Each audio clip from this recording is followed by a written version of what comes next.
What's up, it's your boy, Root Origin. So, Khelani said something about the Christian community. She said in a long video. I saw the video on Threads. Maybe other people saw it on other platforms, but I was on Threads for some reason and I was just chilling, scrolling, and I saw the video. I saw two videos. I saw a video of her singing, um, but I scrolled past it. And then later on, like within like 5 minutes, I saw this video. So the video was interesting. I don't know why I watched this one and not the other one, but she was talking about the Christian community, and I just want you guys to hear what she has to say. And then after that, we're going to talk about it. Yeah. So I've been experiencing something that ties in with what has always interested me and oftentimes turned me away from faith. And again, when I speak about this, I don't mean everyone. In fact, I have encountered a lot more people who aren't this way than people who are. Usually it's complete strangers who are this way. When people are having interactions with faith, interactions with Christ, interactions with, God, a lot of people's first reaction is to be like this. Then comes the condemning and the judging and the fact-checking. And I understand the natural sensitivity to something you fiercely care about, something you fiercely believe in, and the instinction to then protect it. But I often wonder if you guys ever stop and take a pause and realize if this is how Jesus would react. As someone who grew up Christian, completely got away from the faith, and then has returned to more so following and deepening my understanding of Jesus and character, and trying to approach it as such in a what would Jesus do, what was the thought process, what was the humility aspect, how do I adopt character and that understanding and that way of life into myself versus a lot of things that were, I guess, pushed onto us ideologically through a lot of different shitty times in history.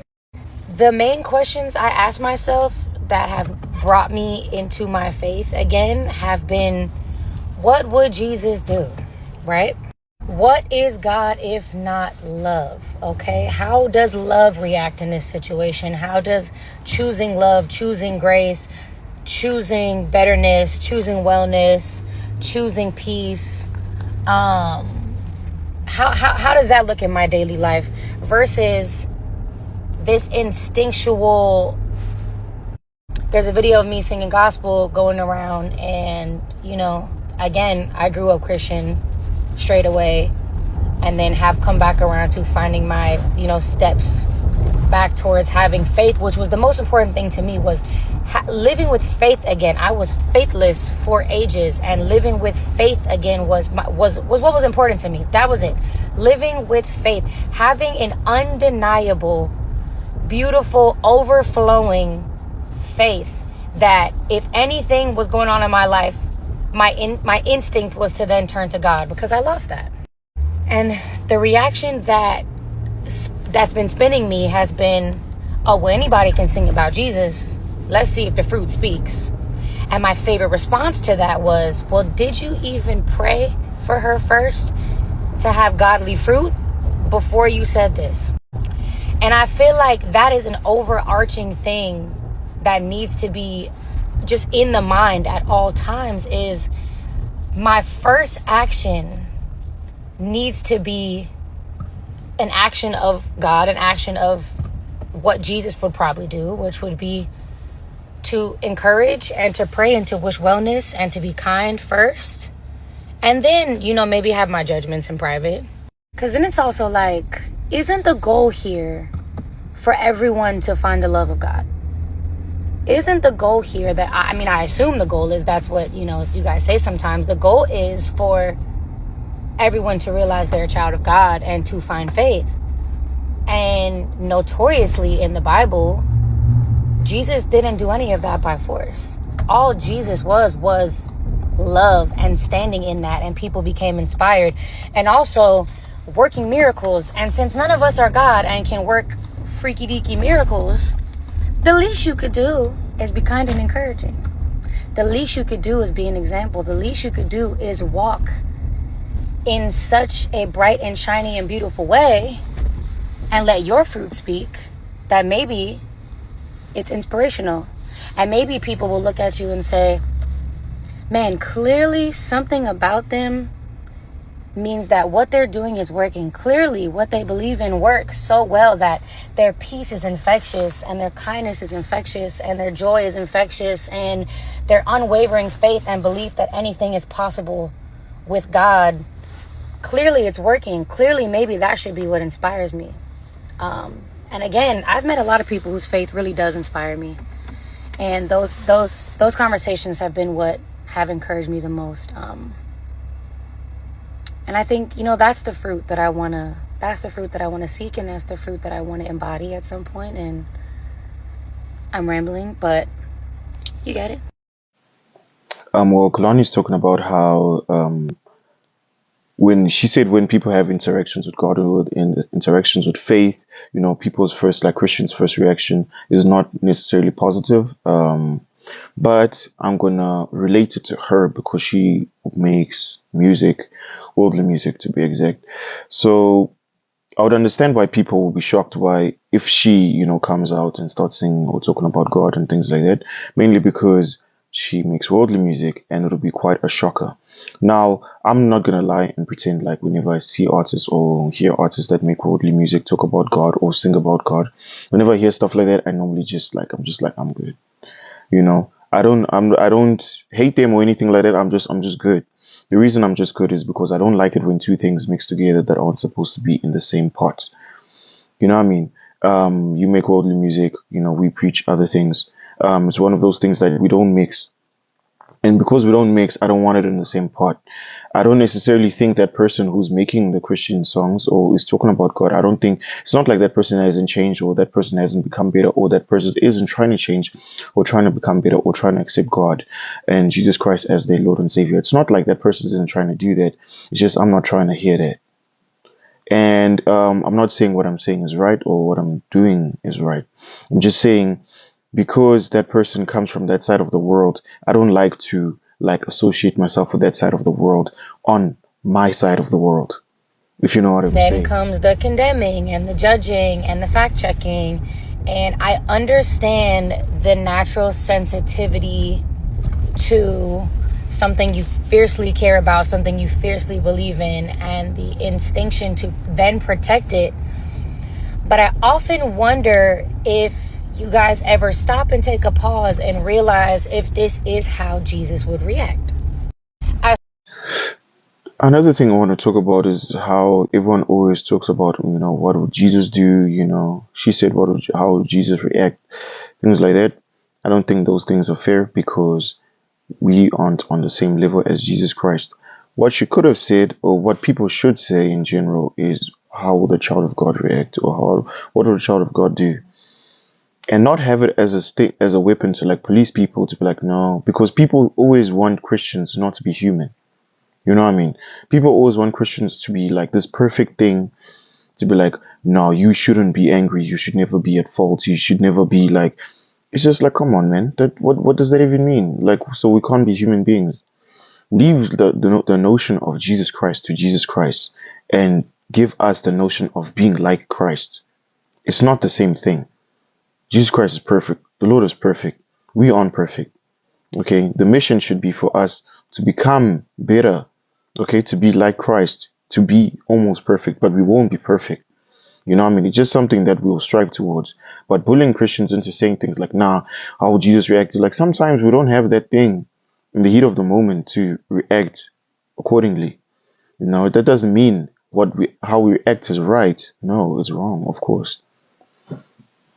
But it doesn't mean it's right for us to be always policed into that thing to be like, nah, always act right, always act kind, always act good, always be dope. It's terrible. It's not healthy even to always have that thing to have just policing you. The thing should be having a yearn in your heart to become better and to become perfect, even though you aren't perfect.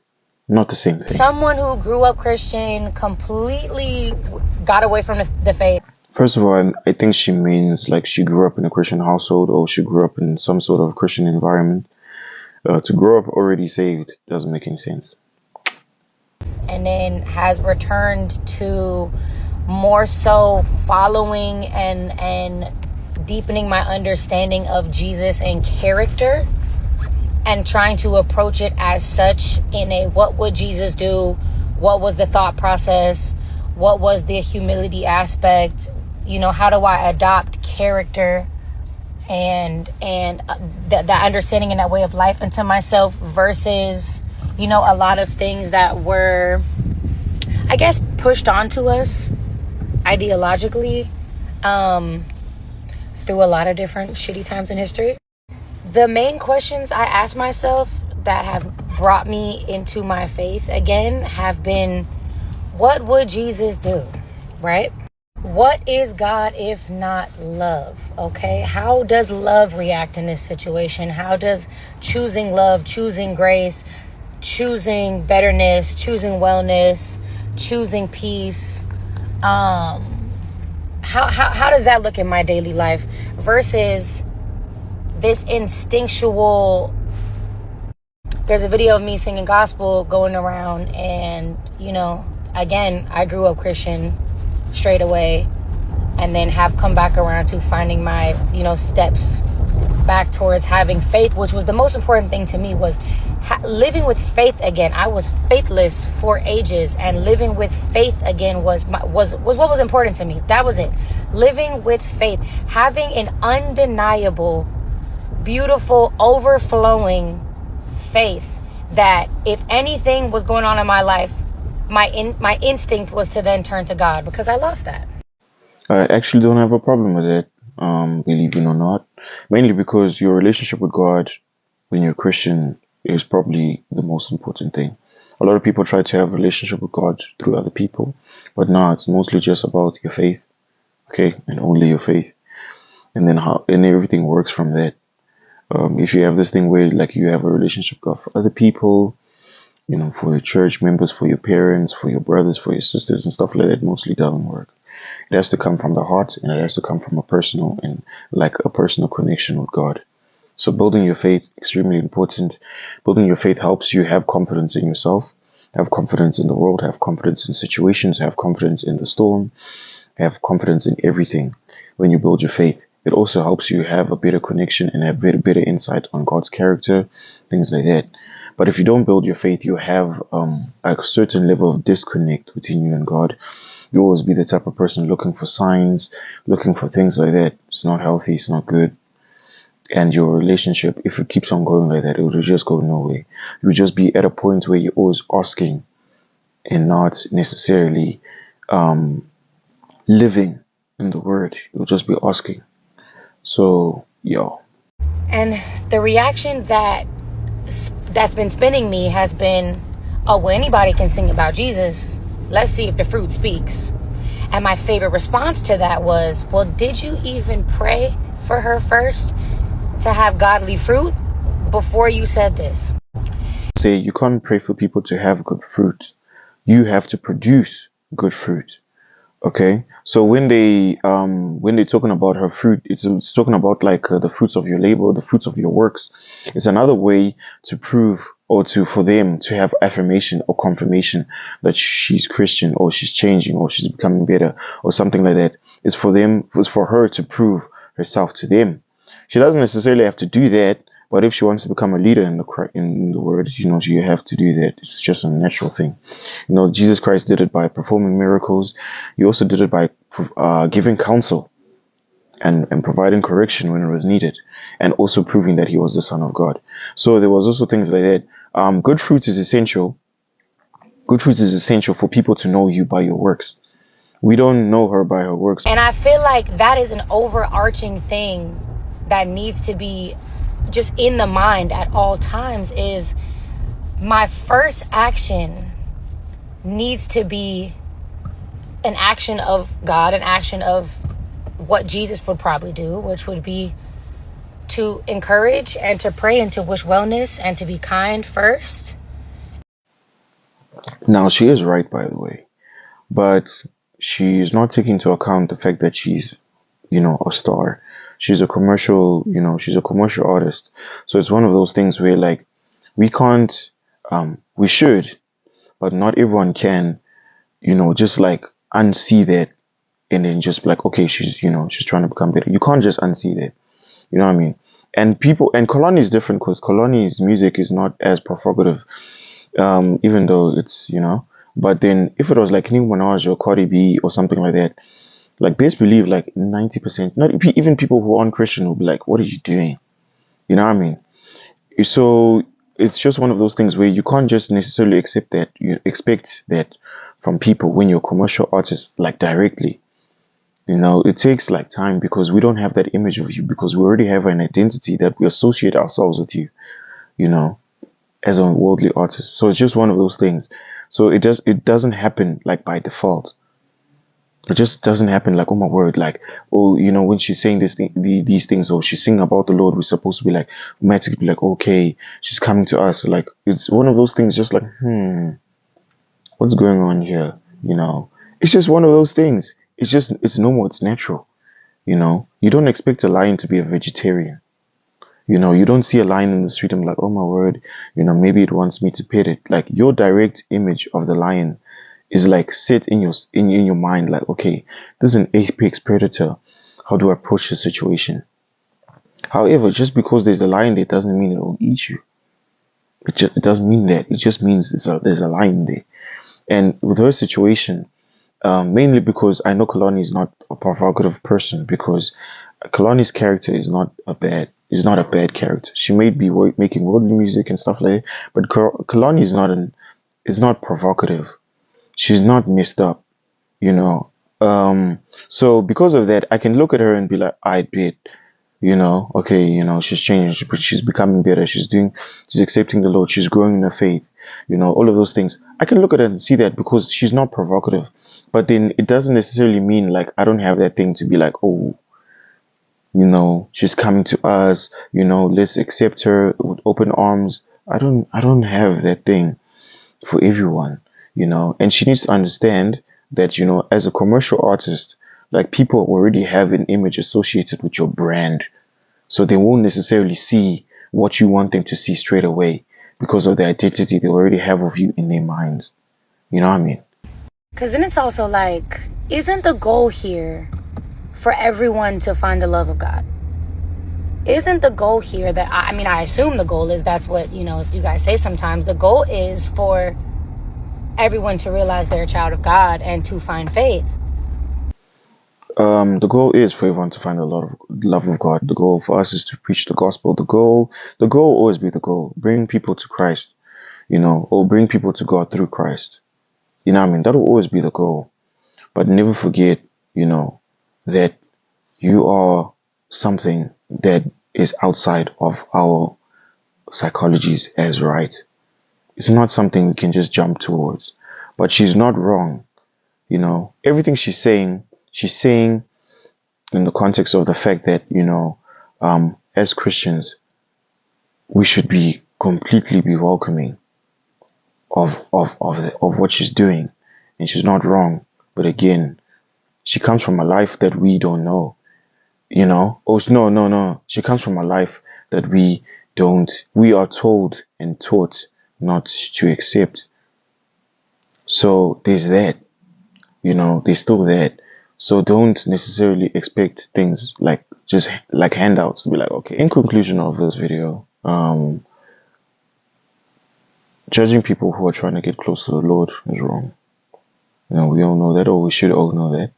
But if she's genuinely making effort to get to the Lord, then good for her, good for everyone, good for all of us.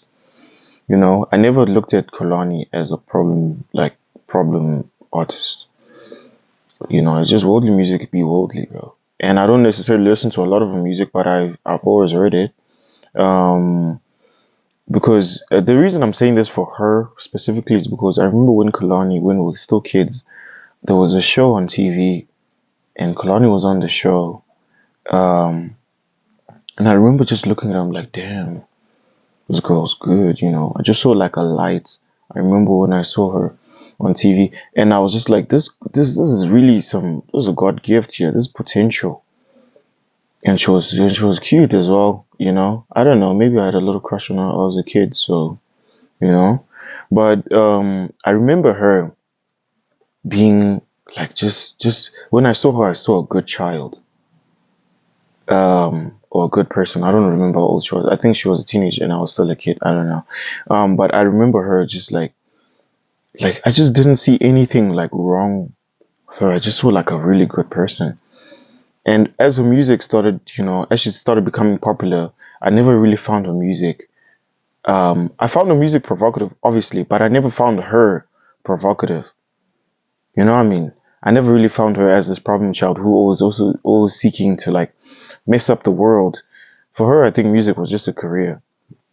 It doesn't change the fact that it's still worldly music, okay? Doesn't change the fact, I'm not coming to come here and be like, oh, let's start listening to people who are good artists, but they make worldly music now. But it's just one of those things. I never saw her as problematic, and because I never saw her as problematic, this doesn't come as a surprise to me. I didn't know she was a Christian. She grew up in a Christian household or Christian environment. I didn't know that. Um, but I definitely could see how like she, she took that into her career because she wasn't problematic. Whenever we hear about female artists, they're always on one for real. So, but with her, she was never really on that. And as I started growing up, even my friends were like, "Oh, Khelani," I was like, "Hey man, Khelani dope for real." She doesn't really have like, I never listened to like a lot of her music, but she doesn't really have that bad energy. So if she is coming, to the Lord, like we thank God, and we should actually, help her like get closer to the Lord because this is a good thing for all of us, to have someone from the commercial side, turn Christian is always a good thing. So yeah, pray for her, I mean, support her journey. I'm not saying support her flipping old music. That's not the same thing. Don't be out here be like, oh, David say, homie said must go follow Khelani on flipping or Spotify. I'm not saying that. I'm saying support her journey with the Lord and to the Lord. That's what I'm saying. And if there's other people like her in real life, you know, and you actually believe like these people like are trying to become better, like just hit them up and be like, hey man, we with you, bro. Because we have to be like that, We can't be the type of people who like would take a dump, like can't take a dump on everything, bro. It's not right, you know. I do have problems with like worldly artists that try to claim the Lord, and that would be a video for another day. But then with her, if she's genuinely trying to become a child of God, put in work. You know what I mean? Put in work, sweetheart. Let's go. I'll see you in the next one.